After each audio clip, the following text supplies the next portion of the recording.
Hello friend. तो अभी मैं डिस्कस करने जा रहा हूँ रो का 1.13 प्रॉब्लम। और क्वेश्चन का डायग्राम देख के आपको ज़रूर लग रहा होगा कि ये क्वेश्चन अप्रॉक्सीमेट सारे मॉड्यूल्स में भी लोग दे देते हैं और इसको अच्छे क्वेश्चन की कैटेगरी में रखा जाता है। और सही भी है क्योंकि इसका अप्रोच जो है वो थोड़ा सा टिपिकल है, ठीक है। बट एक बार आपको समझ में आ जाएगा तो इस तरह के सारे क्वेश्चन जो होंगे आप अटेम्प्ट कर लेंगे। और इसको सॉल्व अगर नहीं भी होता है तो आपको घबराने की ज़रूरत कभी नहीं थी, क्योंकि जब मैंने पहली बार इसका अटेम्प्ट किया था अपना IIT JEE की तैयारी के टाइम पे खुद ही नहीं हुआ था। बट सोल्यूशन समझ गए, तुम्हें भी यही करना है। अगर आप खुद से कर सकते हो तो गुड, और नहीं कर सकते हो तो टेक द हेल्प लेना कुछ भी गलत बात नहीं होती। चलिए बताता हूँ। देखो एक चीज़ तुम्हें बताता हूँ,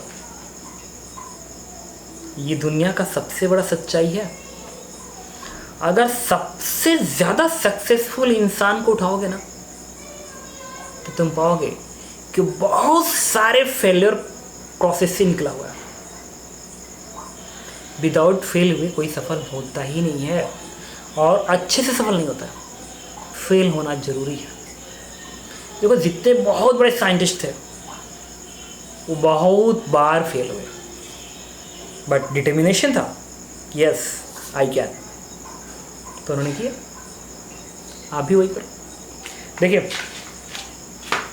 क्वेश्चन में कह रहा है कि पार्टिकल ये है और ये पार्टिकल भी है। कह रहा है कि पार्टिकल ये कांस्टेंट वेलोसिटी से इस डायरेक्शन में जा रहा है और पार्टिकल बी जो है वो ए को पकड़ना चाहता है, उसकी तरफ हमेशा हेड करेगा, हमेशा हेड करेगा। पार्टिकल बी हमेशा ए की तरफ हेड करेगा। इसको आप कैसे समझ सकते हो? जैसे कि मान लो तुम्हें कहा जाए तुम्हारे घर में एक कैट है, तुमको ये कैट को पकड़ो, तो कैट इधर भागेगी ना, तुम उधर भागोगे। कैट मान लो यहाँ पे, तुम ऐसे भागोगे, कैट अरे इधर भागेंगे, इधर भागेंगे। तो ये क्वेश्चन है, हमेशा तुम्हें उसकी तरफ हेड करना है, मतलब जिधर ये भाग रहा है हमेशा तुम्हें अपने रास्ते को बदलते हुए वहां तक पहुंचना है। तो क्वेश्चन को सॉल्व करने से पहले सबसे पहले क्वेश्चन की एनालिसिस कर ली जाए कि एक्चुअल में पार्टिकल बी का पाथ कैसा होगा, ठीक है। देखो कैसे होगा। तो जब पाथ आपको ट्रेस करना होता है तो पता है क्या करना होता है, हर छोटे छोटे इंटरवल को ध्यान देते हैं कि पार्टिकल बी dt टाइम बाद कहाँ होगा, उसके अगले dt टाइम बाद कहाँ होगा, उसके अगले dt टाइम बाद कहाँ होगा। ऐसे ही 5-6 पॉइंट को जैसे हम बनाते हैं हमारा दिमाग ओपन हो जाता है, लगता अच्छा तो बी ऐसे भाग रहा है। और वंस आपने पाथ डिटरमाइन कर लिया आपको क्वेश्चन सॉल्व करना ईजी हो जाएगा। Got it? तो सबसे पहले हम लोग क्या करेंगे, पाथ को ट्रेस करेंगे। इन सब क्वेश्चनों में क्या होता है ना, पाथ को ट्रेस करना ज़्यादा अच्छा होता है, ताकि फिजिक्स पढ़ रहे हैं यार, फिजिक्स इज द फीलिंग। तो देखो क्या होगा, सपोज करो t बराबर 0 पे पार्टिकल यहाँ था और ये पार्टिकल यहाँ पे था। तो अगले dt टाइम पे ये वाला पार्टिकल इतना दूरी तय करेगा, अगले dt टाइम में ये पार्टिकल इतना दूरी तय करेगा, और अगले ही dt टाइम में ये पार्टिकल यहाँ पे आएगा, यहाँ पे आएगा। तो जब ये पार्टिकल यहाँ पे आ गया dt इंटरवल में और dt इंटरवल में यहाँ पे आ गया, तो ये कहेगा यार पार्टिकल ये तो यहाँ पे आ गया, तो मैं तो इधर चल रहा हूँ ना, मुझे इधर नहीं जाना है, मुझे तो उसके तरफ जाना है। तो उसकी हेडिंग क्या होगी, इसकी हेडिंग पार्टिकल बी की जो हेडिंग होगी बी की वो इसकी तरफ हो जाएगा, ना हमें इधर भागना था। फिर अगले dt टाइम में जब ये यहाँ पे आएगा तो ये क्या करेगा, ये dt टाइम में यहाँ पे पहुँच जाएगा। dt टाइम में अब ये इधर चलना शुरू किया ना, इधर चलना, तो dt टाइम बाद जब यहाँ पहुँचेगा तो ये कहेगा कि मैं इस रास्ते पे हूँ, तो dt टाइम में यहाँ पहुँचेगा। फिर ये कहेगा अरे यार मैं तो ऐसे जा रहा था, जबकि ये यहाँ पहुँच गया। तो फिर कहेगा कि नहीं नहीं नहीं नहीं हमें ऐसे नहीं जाना है, हमें तो ऐसे जाना है, तो इसकी हेडिंग ऐसे हो जाएगी। फिर अगले dt टाइम में जब ये यहाँ पहुँचेगा तो ये कहेगा ये तब तक यहाँ पहुँच जाएगा, dt इंटरवल में ये यहाँ पहुँच जाएगा और ये यहाँ पहुँच जाएगा। तो ये कहेगा अरे यार ना ना ना मैं इधर नहीं चलूँगा, मुझे तो इसके तरफ जाना है, ऐसे जाना है। फिर अगले dt टाइम में जब ये यहाँ चलेगा तब तक ये यहाँ पे आ जाएगा, तो क्या अरे यार मैं इधर क्यों जा रहा हूँ, मुझे तो इसके तरफ जाना है, ऐसे जाना है। तो फिर इसकी हेडिंग इसकी तरफ हो जाएगी। फिर अगले dt इंटरवल में जब ये यहाँ पहुँचेगा तब तक यहाँ पर आ जाएगा। फिर ये नहीं मुझे तो इधर जाना है। तुम कायदे देखो ना, डिस्टेंस धीरे धीरे क्या हो रहा है, कम हो रहा है। पहले ये डिस्टेंस था, बाद में ये, बाद में ये, बाद में ये, बाद में ये, बाद में नाउ डिस्टेंस धीरे धीरे कम हो रहा है। कम हो रहा है तो मिल जाएंगे। फिर अगले dt फिर इधर जा रहा था, अगले dt में जब यहाँ पहुँचेगा तब तक यहाँ पहुँच जाएगा, तो ये कहेगा नहीं हमें इधर जाना है। फिर वैसे ही अगले dt में जब ये कहेगा यहाँ पहुँचेगा तब तक यहाँ पहुँचेगा, तो ये कहेगा नहीं हमें इधर जाना है। फिर अगले dt में जब यहाँ पहुँचेगा तब तक यहाँ पहुँचेगा कि नहीं हमें इधर जाना है। तो दूरी धीरे धीरे कम हो रही है। तो कोई पूछे पार्टिकल बी ने किस पाथ को ट्रेस किया है, तो पार्टिकल बी का जो पाथ है, ये जो डॉटेड है उसी को आपस से मिला दो तो आपको पता चल जाएगा कि पार्टिकल बी किस पाथ को ट्रेस कर रहा है। तो इस पाथ को ट्रेस करते हुए, इस पाथ को ट्रेस करते हुए, इस पाथ को ट्रेस करते हुए, इस पाथ को ट्रेस करते हुए ये इसको कैच कर लेगा। तो this is the path trace by particle B to catch particle A. Got it? बड़ा अजीब सा पाथ आ गया। ऐसे अब कैसे सॉल्व किया? मैंने कहा कोई बात नहीं, अरे मैं इसलिए कह रहा हूँ क्योंकि मैं ऑलरेडी सॉल्व कर चुका हूँ, नहीं तो मुझे सोचना पड़ता। ठीक है, तो इतना रिलैक्स मूड में सॉल्व कर रहा हूँ। इट नॉट मीन कि बहुत आता है, ऑलरेडी पहले से आता है चीज़ें। तो देखो अब आपको क्वेश्चन को सॉल्व करना है, तो किसी भी टाइम टी पे चले जाओ, एट टाइम टी पे जाओ, किसी भी टाइम टी पे चले जाओ और टी पे मोशन को ऑब्जर्व करें। टी टाइम पे मान लो ये पार्टिकल यहाँ पहुँचा हुआ है, सपोज ये पार्टिकल यहाँ पहुँचा हुआ है। टी टाइम पे मान लो ये पार्टिकल यहाँ पहुँचा हुआ है, तो ये कहाँ होगा, यहाँ पे होगा ना, तभी तो एक दूसरे की तरफ हेडिंग है ये ऐसे। तो टी टाइम पे ये यहाँ पे है और ये यहाँ पे है। अब इस बाकी सबको हटा दो, बाकी सबको हटा दो ताकि क्वेश्चन को समझ सकें हम। ये डायग्राम ना बहुत दिमाग ख़राब कर रहा है, इसे हटा दो, बाकी ये डॉटेड हटा दो, ये सभी एरो हटाई दो यहाँ से, पाथ पे बस रहेंगे ऐसे जाने दो। ठीक है, तो टी टाइम पे पार्टिकल ए बी यहाँ पे है और ए यहाँ पे है, तो ए की वेलोसिटी इधर होगी, दिस इज यू, और इसकी वेलोसिटी इधर होगी, दिस वन इज भी। और मान लो कि ये जो एंगल है, this angle is theta, let's this angle is theta. मान लिया ये वाला एंगल थीटा है, तो अगर मैं इसको आगे बढ़ा दूँ तो क्या ये भी एंगल थीटा होगा? हाँ, क्योंकि ये लाइन सीधे और ये पैरेलल, तो ये थीटा तो ये भी थीटा। अच्छा मान लो टी टाइम पे पार्टिकल बी और पार्टिकल ए के बीच की दूरी स्मॉल आर है।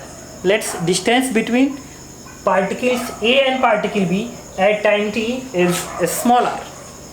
मतलब इसके और इसकी बीच दूरी क्या है? Small R. तो distance between two is small R. तो अब बात करेंगे वेलोसिटी ऑफ सेपरेशन की। वेलोसिटी ऑफ सेपरेशन निकालेंगे तो dr बाई dt का इक्वेशन लिखेंगे, dr by dt velocity of separation is, अगर आपको याद होगा मैंने कहा था कि दोनों पार्टिकल को मिलाने वाले लाइन के डायरेक्शन में वेलोसिटी के कंपोनेंट्स किया जाता है, इस लाइन के डायरेक्शन में। तो इस लाइन के डायरेक्शन में जब इस u का कंपोनेंट इधर करोगे, इधर तो u cos थीटा, और उधर आ रहा है, दूर आ रहा है, दूरी बढ़ा रहा है, तो प्लस लिखेंगे, plus u cos theta, u का cos component u cos theta, उधर है तो प्लस इस पार्टिकल भी लिया। और जो पार्टिकल बी है वो पूरा इसी मिलाने वाले लाइन के डायरेक्शन में इसकी वेलोसिटी है v, क्या लिखेंगे? Minus v। इसका मतलब कि पार्टिकल ए और पार्टिकल बी में जो वेलोसिटी ऑफ सेपरेशन है, this is given by this equation, u cos theta minus v। ठीक है, मिलाने वाले लाइन के डायरेक्शन में कंपोनेंट होता है, u का cos कंपोनेंट्स अवे हैं इसलिए प्लस, और ये इसके तरफ जा रहा है, घटा रहा है इसलिए minus. Now write this equations again like this, dr is equal to dt इधर भेजो तो बनेगा u cos theta dt minus b dt। Now integration मैं यूज़ कर रहा हूँ, रिपीट कर रहा हूँ, u कांस्टेंट है बाहर आ जाएगा, b कांस्टेंट है बाहर आ जाएगा, बट थीटा कांस्टेंट नहीं है क्योंकि पार्टिकल जितना ऐसे भागेगा उतना ही थीटा बदलेगा। जब यहाँ पे आएगा तो थीटा तो कुछ चेंज हो रहा है, बार बार थीटा चेंज हो रहा है, तो थीटा चेंज हो रहा है तो इंटीग्रेशन से बाहर नहीं निकल पाएगा। थीटा इंटीग्रेशन से बाहर तब जाता जब थीटा कांस्टेंट होता, वेरिएबल है इसलिए उसके अंदर आएगा। अब लिमिट रखना बाकी है। अच्छा टी की जगह पे 0 प्लेस करूँ, टी की जगह पे 0 प्लेस करूँ तो r कितना है? तो r क्या है? डिस्टेंस बिटवीन देम, तो t बराबर 0 पे पार्टिकल A और पार्टिकल B में डिस्टेंस कितना है, L है। क्यों? t बराबर 0 पे पार्टिकल B यहाँ पे है और पार्टिकल A यहाँ पे है, तो दोनों की बीच की दूरी कितनी हुई, L लिखा है। और जिस समय पे मिल रहे होंगे अगर वो टाइम t है तो बीच की दूरी क्या होगी, 0। जब पार्टिकल A यहाँ पहुँच गया और पार्टिकल B यहाँ पहुँच गया तो दोनों A और B मिल गया ना, मिल गया, तो दोनों की बीच की दूरी 0। कर दो इंटीग्रेट इसको। जब इसको करोगे इंटीग्रेट तो यहाँ से आएगा -L, ये u रहेगा, बट cos थीटा इंटीग्रेट इसलिए नहीं हो पाएगा क्योंकि यहाँ पे d थीटा नहीं है।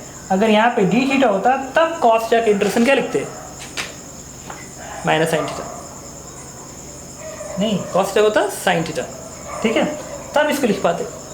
बट अभी तो नहीं लिख सकते हो क्योंकि ये थीटा के टर्म में नहीं है, तो इसको ऐसे ही रहने दो 0 से t के फॉर्म में, और ये भी और dt इंटीग्रेशन t बनेगा और लिमिट रखोगे तो आ जाएगा t।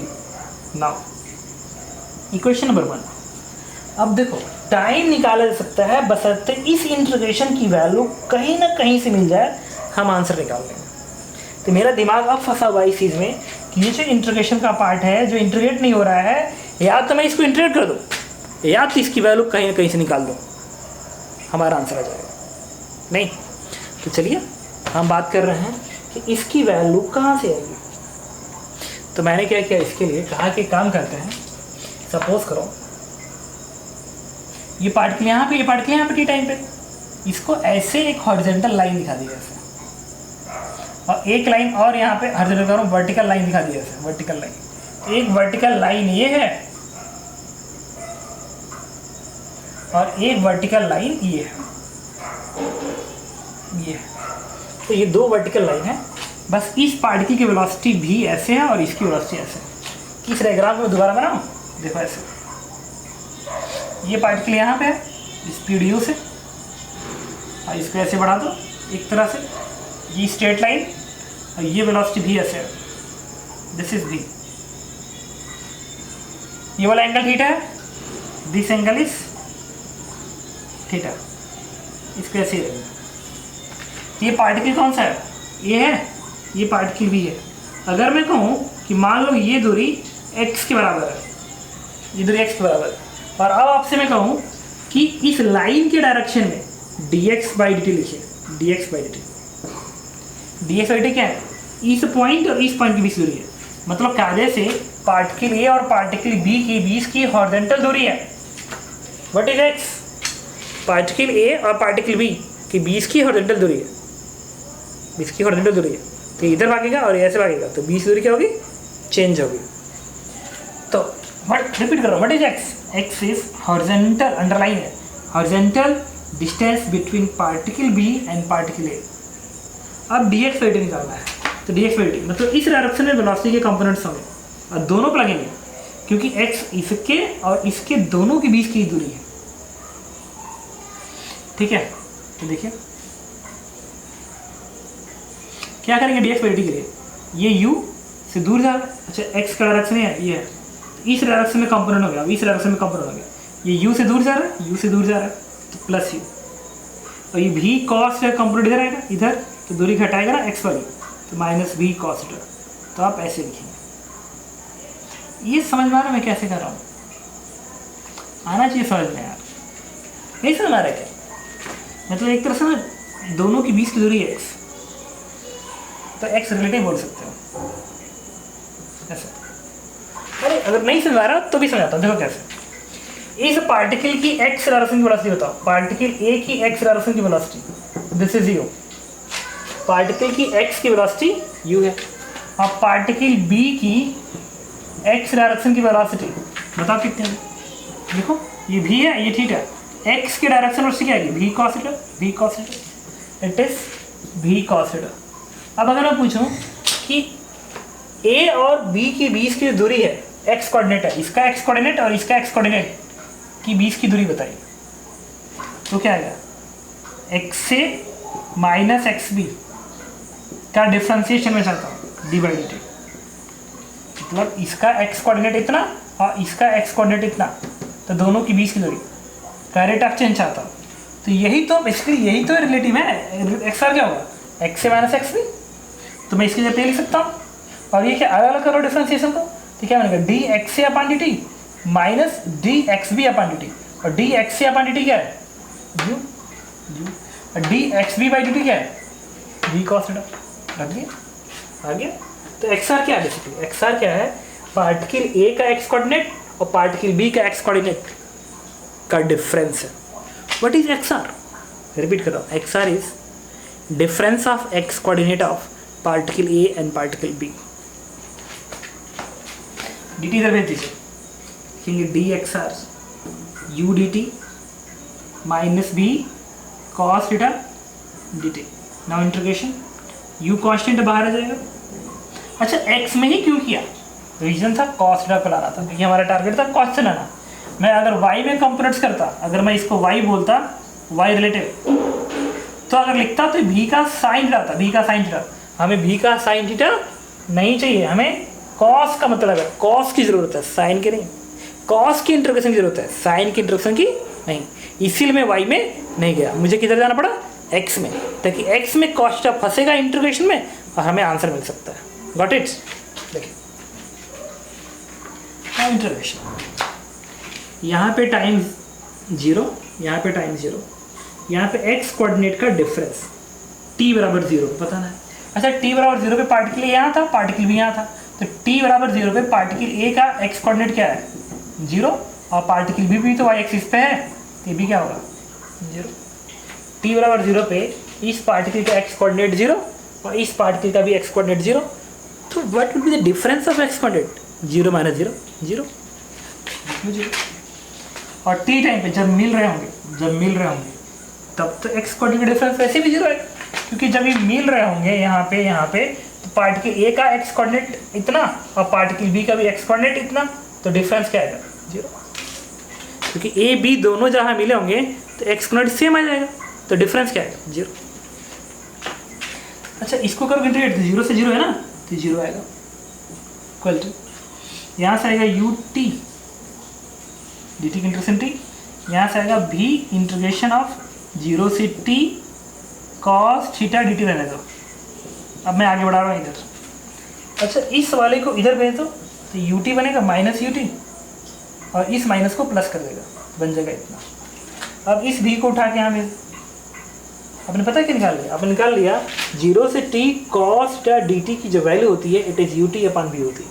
इसका मतलब कि अगर मैं इस वाले टर्म्स को थोड़ा सा और ऊपर कर दूँ ताकि आपको कन्फ्यूजन ना हो, तो इक्वेशन ये है, तो ये बता रहा है कि जहाँ पे भी ऐसा लिखा गया होगा मैं इसके जगह पे इतना लिख सकता हूँ। तो ये तो यहाँ पे भी लिखा हुआ है ऐसा, देखो ये लिखा हुआ है, इसका मतलब मैं इसके जगह पे इतना लिख सकता हूँ। उठा के प्लेस करो, इट इज माइनस एल, लिखो यहाँ पे minus L is equal to, दिख रहा है ना, गुड। ये बनेगा यू, इसके जगह पे क्या लिखना है यू टी। अब इसके जगह पे तुम यू टी अपान भी लिखोगे तो यू का स्क्वायर हो जाएगा T upon B minus we T. अब मैंने क्या किया, कैलकुलेशन के लिए यहाँ का यूज़ करेंगे।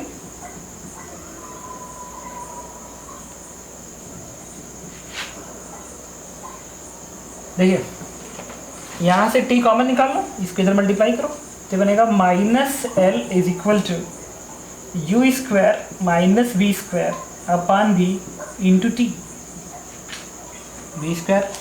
यहाँ से टी की वैल्यू आएगी, इस माइनस के यहाँ भेज दो, तो बन जाएगा भी L upon V square minus U square, and this is the time.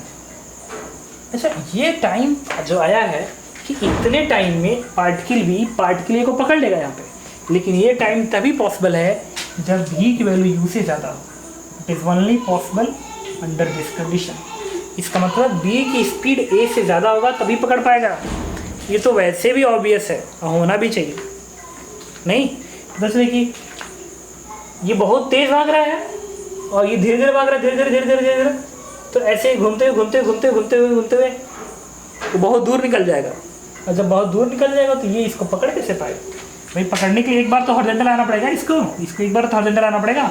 अगर वो हॉरिजॉन्टल आया तो भी पे है और ये यू पे है और ये स्पीड इससे कम है तो ये ज़्यादा है, मतलब अगर ए की स्पीड ज़्यादा होती तो कोई पकड़ ही नहीं पाता। इसका मतलब कन्फर्म है कि इसको इसे पकड़ना है तो तभी संभव है जब इसकी स्पीड इससे क्या हो, ज़्यादा हो। और ये इक्वेशन ही बता रहा है, अदरवाइज टाइम क्या आ जाएगा, नेगेटिव आ जाएगा। नेगेटिव टाइम होता है क्या, नहीं होता है। समझ रहे हो? हाँ, ये ऐसे भी ऑब्वियस है। मान लो कैट को तुम्हें पकड़ना है और कैट की स्पीड तुमसे ज़्यादा हो, पकड़ के दिखाओ ना, नहीं पकड़ पाओगे, तो तुम्हारी स्पीड ज़्यादा होनी ही चाहिए। Okay, got it.